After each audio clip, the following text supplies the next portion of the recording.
नमस्कार, प्रणाम। मैं खेसारी लाल यादव और इस चैनल से जितने लोग जुड़े हैं सबको दिल से थैंक यू और ढेर सारी शुभकामना आपके जीवन के लिए, ताकि ऐसे ही आप खुश रहें और लोगों को खुशी से अपनी खुशी बांटते रहें। हम भोजपुरिया भाई खेसारी लाल यादव के पिताजी मंगरू यादव हमार नाव हो और वो लोग तो बहुत हमरा के देखले हो खे, वैसा बात नहीं खे। हम अपना कुछ कविता कहानी के औजार रखले बनी एकरा के हाजिर करे चाहतनी।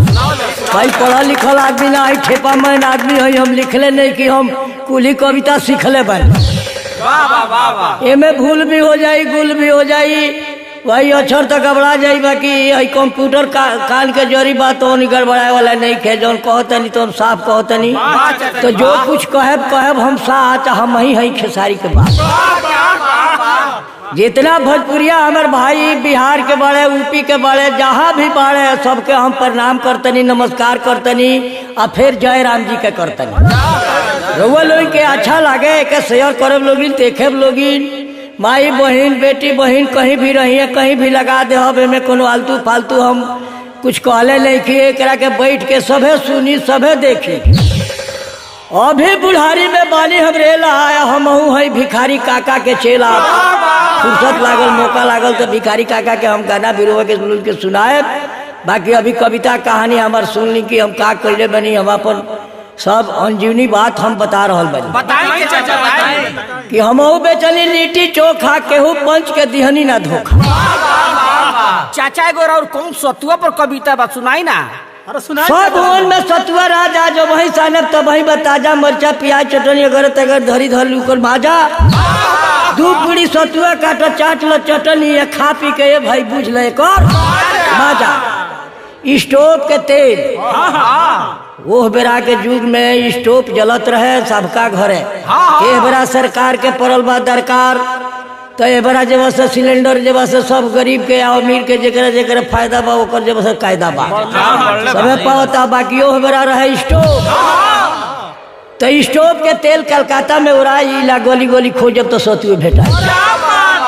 स्टोव के तेल कलकत्ता में उड़ाई, जो गली गली खोजब तो सतुए भेटाई। वही जी के लोग दौड़ दौड़ के खाला, पूजा के लोग खैबो करेला, पूजा के लोग दौड़ दौड़ के खाला। या दिल्ली के लोग मलेरिया से डेला। बहुत बढ़िया चाचा। चाचा हो लड़का ओकरा महतारी के ऊपर कौन कविता बनौले बनी? लड़का के ऊपर हम कहानी कहनी, चना भी बेचत रहनी। अच्छा, कहनी कि चना मौसले से तर खाले, बड़े बड़े अफसर बैठे कुर्सी के ऊपर, कलम घींचे सारा सर चना चटपटी।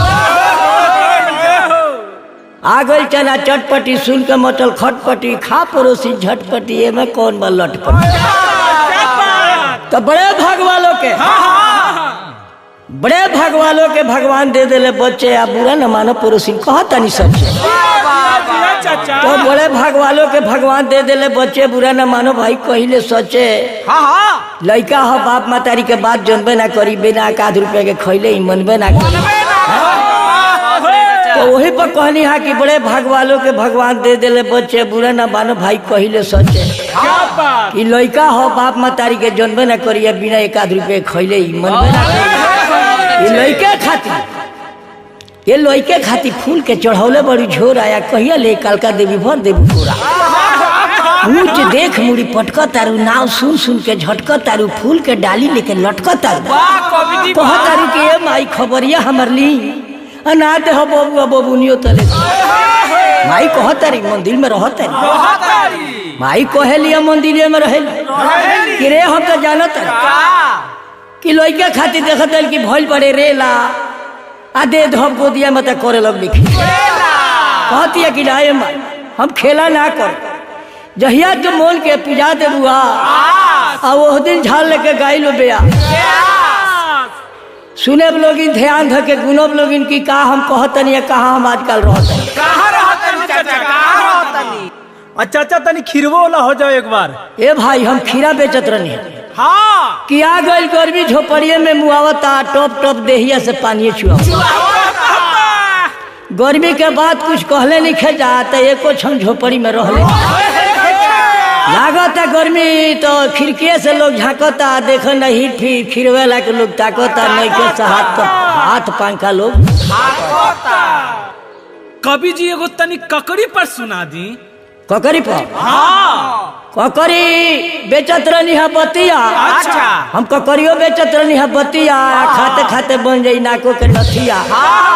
तो ये बेरा के ककरी में और वो बेरा के ककरी में बहुत अंतर बा। लोग ये बेरा जब से पतरी पतरी खाता, वो बेरा के लोग मोटे मोटे खाता। हाँ, वो बेरा के लोग मोटे मोटे खात रहे, बेरा के लोग पतरे पतरे खाता। पतरे पतरे खाता। तो ये भाई हम सिरफलो बेच ले भाई। अच्छा। तो सिरफलो बेच ले भाई, तो लोग पूछी जब भाई सिरफलवा के का फायदा बा। तो गांव में बिहार के तरफ लोग कहेला सिरफल, ले जा लोग कहेला बेल। सिरफल के फोड़ दो, पानी में धो के फोड़ दो, कागजी नींबू गाड़ दो, आ गिलास में लेके हार दो। एकर शरबत हो जाई नरमी, आ पीते पीते भाग जाई पूरा पेट के कर चैतावत झड़ जाई।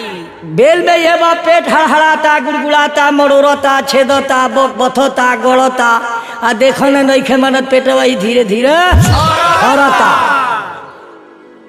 ए चाचा, बाबूजान भैया के संतरा बड़ा पसंद हो, तनी संतरों पे कुछ सुना दी ना। संतरा ओकरा पसंद बा। तो ये भाई संतरा बेचत रहनी है। तो लाल लाल संतरा एक रंगा से मेल कैले बा, आ चीनी और मिश्री का फेल वही संतरा के बन जाला जूस। यही संतरा के बन जाता जूस। यही संतरा के बन जाता जूस। आ पातर देहिया हो जाता पी के तंदुरुस्त। इनमें बहुत फायदा बा, बाकी खैला के कर कायदा बा।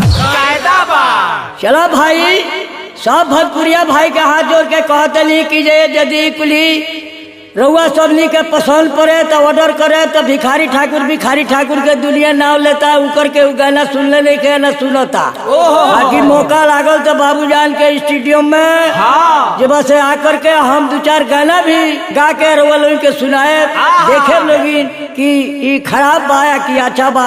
एक निचोड़ रउआ लोगिन पहले निकाल के हमारा सामने भी। जान फिल्म प्रोडक्शन के करी के तला बखा। जान फिल्म प्रोडक्शन के करी के तला बखा।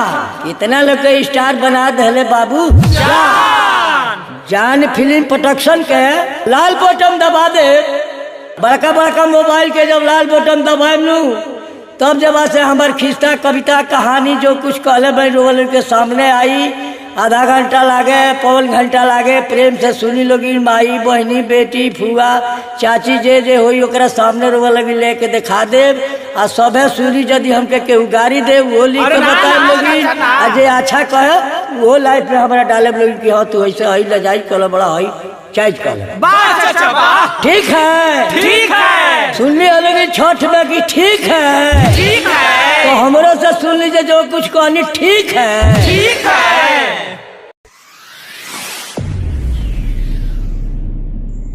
KR Music World presents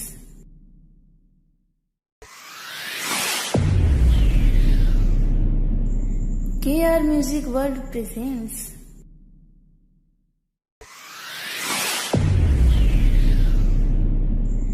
KR Music World presents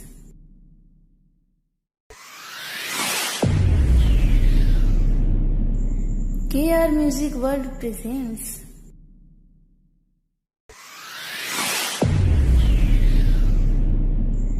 KR Music World presents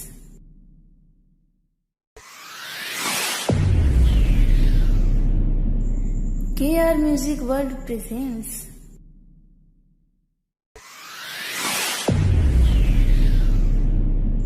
KR Music World presents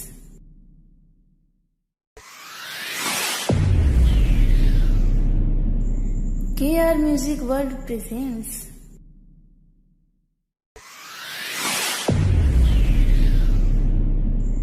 KR Music World presents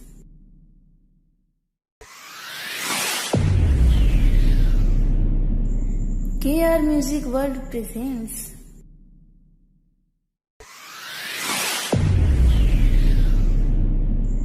KR Music World presents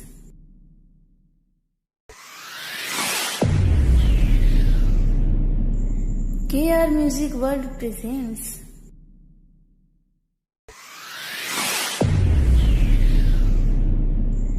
KR Music World presents.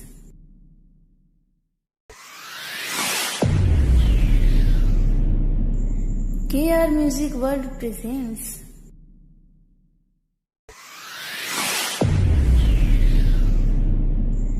KR Music World presents.